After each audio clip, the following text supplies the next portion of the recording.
with your success, bury them with your smile.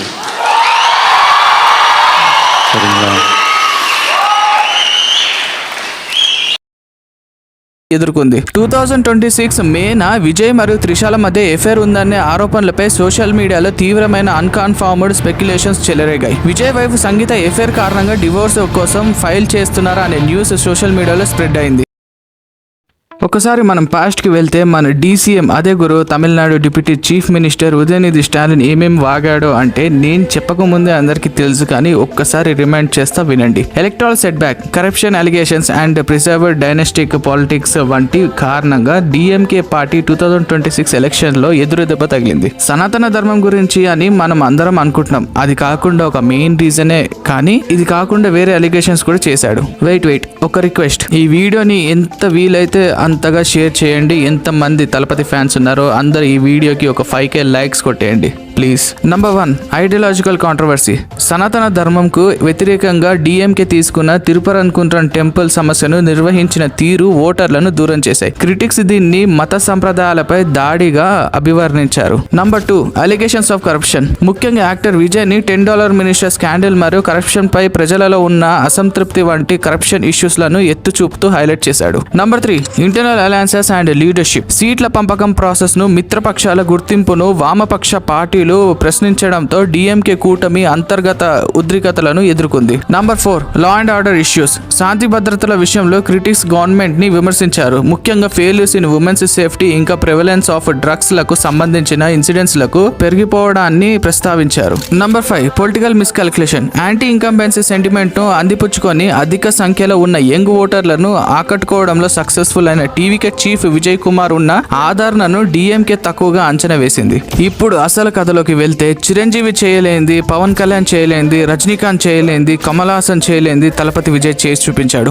ఒక ఎన్టీఆర్, ఒక ఎంజీఆర్, ఒక ఇళయ తలపతి విజయ్. విజయ్ తమిళనాడు పాలిటిక్స్ లోకి ఎంతో ఆసక్తిగా ఎదురు చూస్తుండగా ఎంట్రీ ఇచ్చాడు. ఎంజీఆర్ వంటి దిగ్గజాల పట్ల కనిపించే ఆయన భారీ అభిమానుల నుండి అపారమైన ఉత్సాహాన్ని రేకెట్టించింది. సినిమా నుండి విజయవంతంగా చీఫ్ మినిస్టర్ గా మారిన లెజెండరీ ఎంజీఆర్ తో విజయ్ ను పోల్చడం ద్వారా ఈ చిత్రం ఈ విషయాన్ని స్పష్టం చేస్తుంది. Make way for the king అనే మాట మరియు మార్టిన్ స్కార్సెసీ ప్రస్తావన ఈ ఉత్సవ వాతావరణాన్ని ఇంకా డ్రామాటిక్ గా మార్చాయి. టీవీకే సిగ్నిఫికెంట్ గా ఇంపాక్ట్ చేసిన స్టేట్స్ పొలిటికల్ కాంట్రవర్సీస్ పై యంగ్ ఓటర్లను ఉత్తేజపరిచాయి. సాంప్రదాయకంగా 2 మేజర్ ద్రావిడియన్ పార్టీల ఆధిపత్యంలో ఉన్న వాతావరణంలోకి ఒక శక్తివంతమైన కొత్త అంశాన్ని పరిచయం చేసింది.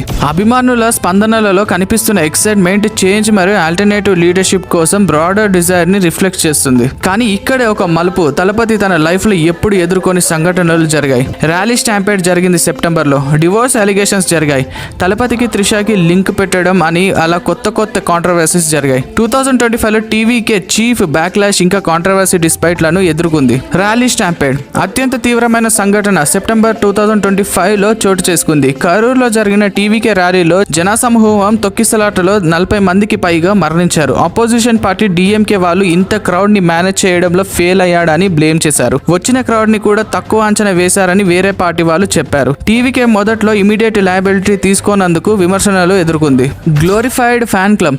టీవీకే ఒక ప్రొఫెషనల్ పొలిటికల్ ఎంటిటీ కాదని, కేవలం ఒక గొప్ప అభిమాన సంఘం అని విమర్శలకు గురైంది. దాన్ని వాళ్ళు వర్క్ ఫ్రం హోమ్ చేసే విధానం అని చెప్పారు. Controversies regarding supporters. పార్టీకి ఓటు వేయమని పిల్లలు తమ కుటుంబ సభ్యులను బెదిరించడం వంటి ఎమోషనల్ బ్లాక్మెయిల్ ఆరోపణలతో సహా అభిమానులు తీవ్ర చర్యలకు పాల్పడడంపై టీవీకే విమర్శలను ఎదుర్కొంది. విజయ్ డిఎంకే పై అపవాద ఆరోపణలు చేయగా ఆయన స్వయంగా తీవ్రమైన దాడులు చేయడం, అధికారం పార్టీని యాంటీ పీపుల్ ఈవిల్ ఫోర్స్ అని పిలవడం, ఆయన పార్టీ విమర్శలు కొన్నిసార్లు సరైన సమాచారం లేకుండా ఉన్న ఇంటర్నల్ పొలిటికల్ ఫ్రిక్షన్. టీవీకి ఎదుగుతున్నప్పటికీ వీసీకే మరియు లెఫ్ట్ పార్టీల వంటి ఇతర రీజనల్ పార్టీలు దానికి వెంటనే మద్దతు ఇవ్వకపోవడం అలయన్స్లు ఏర్పరచుకోవడంలో సవాళ్లు సూచిస్తూ టీవీకే పార్టీ విమర్శనలు ఎదుర్కొంది. విజయ్ వైఫ్ సంగీత ఎఫైర్ కారణంగా డివోర్స్ కోసం ఫైల్ చేస్తున్నారా అనే న్యూస్ సోషల్ మీడియాలో స్ప్రెడ్ అయింది. చెన్నైలో జరిగిన ఒక వెడ్డింగ్ లో వీళ్ళిద్దరూ కలిసి కనిపించారు.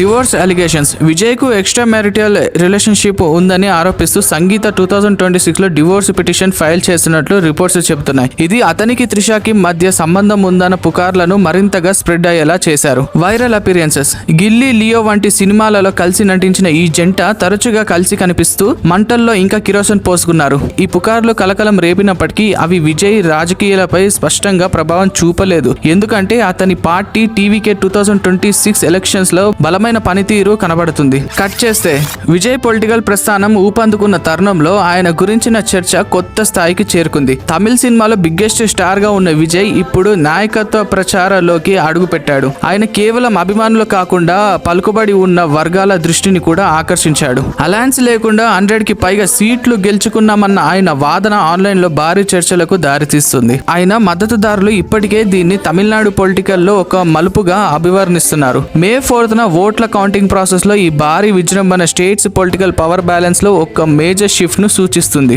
VS Babu and D Selvam వంటి టీవీకే క్యాండిడేట్స్ తమ కన్సిస్టెన్సీలలో బలమైన ఆధిక్యాలను కొనసాగిస్తూ వివిధ జిల్లాలలో పార్టీకి ఒక డామినెంట్ డెబ్యూట్ ని అందిస్తున్నారు. ఓట్ల కౌంటింగ్ కొనసాగుతుంది. మధ్యాహ్నం లోపు 234 కాన్స్టిట్యుయెన్సీలలో విజయ్ స్వయంగా పోటీ చేసిన పెరంబూర్ అండ్ ఈస్ట్ త్రిచిలో గెలిచారు. టీవీకే ఆకస్మిక ఎదుగుదల. దశాబ్దాలుగా డిఎంకే ఇంకా ఏఐఏడిఎంకేలకు కొనసాగిస్తున్న ద్రావిడియన్ డ్యూపోలీకి ఒక సిగ్నిఫికెంట్ డిస్క్రిప్షన్ ని సూచిస్తుంది. ఎలక్షన్స్ ముందు అలయన్స్ లేకుండా మొత్తం 234 స్థానంలో పోటీ చేయాలని నిర్ణయించుకోవడం ద్వారా చాలా మంది దీన్ని సోలో గ్యాంబుల్ గా అభివర్ణించారు. తలపతి విజయం మీకు ఎలా అనిపిస్తుంది? సీఎం అవుతాడా లేదా అనేది కింద కామెంట్స్ లో తెలపండి. లాస్ట్ ట్విస్ట్ ఏంటంటే ఈ ఆరోపణలకు సంబంధించి విజయ్ లేదా త్రిష నుండి ఎటువంటి ఆధారాలు లేవు. కానీ విజయ్ అసెంబ్లీ ఎలక్షన్స్ లలో విజయం సాధించిన తర్వాత త్రిష విజయ్ ఇంటి నుండి బయటికి వస్తూ కనిపించింది. కానీ ఇప్పుడు ఏం జరిగిందంటే తమిళనాడు గవర్నర్ విజయ్ రిక్వెస్ట్ ని రిజెక్ట్ చేశాడు. ఎందుకంటే విజయ్ దగ్గర 10 సీట్స్ తక్కువగా ఉన్నాయని. ఈ 10 సీట్స్ లేకపోతే గవర్నమెంట్ ఫామ్ చేయడం ఇంపాసిబుల్. అసలు ట్విస్ట్ ఏంటంటే డిఎంకే అండ్ ఏఐడిఎంకే అనేవి కాంగ్రెస్ అండ్ బీజేపీ లెక్క బద్ద శత్రువులు ఫ్రమ్ డికేడ్స్. వాళ్ళు కలిసేలా ఉన్నారని ఇన్సైడ్ రిపోర్ట్స్ అంట. కానీ డిఎంకే చీఫ్ ఎంకే స్టాలిన్ క్లియర్ గా చెప్పేశారు, తమిళనాడులో గవర్నమెంట్ ఫార్మేషన్ పై జరుగుతున్న డిస్కషన్స్ పై డెమోక్రటిక్ ప్రిన్సిపల్స్ లకు విరుద్ధంగా ఉండే లేదా ఎలక్షన్స్ లో గెలిచిన పార్టీని గవర్నమెంట్ ఫార్మేషన్ చేయకుండా అడ్డుకునే ఎలాంటి చర్యకు తమ పార్టీ మద్దతు ఇవ్వబోదని ఆయన స్పష్టంగా చెప్పేశారు. కొన్ని గంటల తర్వాత తమిళనాడు గవర్నర్ నుంచి విజయ్ కి కాల్ వచ్చింది. విజయ్ లైన్ క్లియర్ అని చెప్పారు. కానీ అసెంబ్లీలో తన మెజారిటీని నిరూపించుకోవాలని కోరారు. టీవీకే సపోర్టర్స్ దీన్ని తమిళనాడు పాలిటిక్స్ లో హిస్టరీకి టర్నింగ్ పాయింట్ గా సెలబ్రేట్ చేసుకున్నారు. ఇప్పుడు అందరి కన్ను రాబోయే అసెంబ్లీ సమావేశాలపై ఉంది. అక్కడ గవర్నమెంట్ స్ట్రెంత్ ఏంటో అఫీషియల్ గా టెస్ట్ చేస్తారు. రాష్ట్రానికి నాయకత్వం వహించి బాధ్యతలు చేపట్టేందుకు విజయ్ మరింత చేరువవుతున్న తరుణంలో ఇది ఆయన రాజకీయ ప్రస్థానంలో ఒక కీలక దశను సూచిస్తుంది.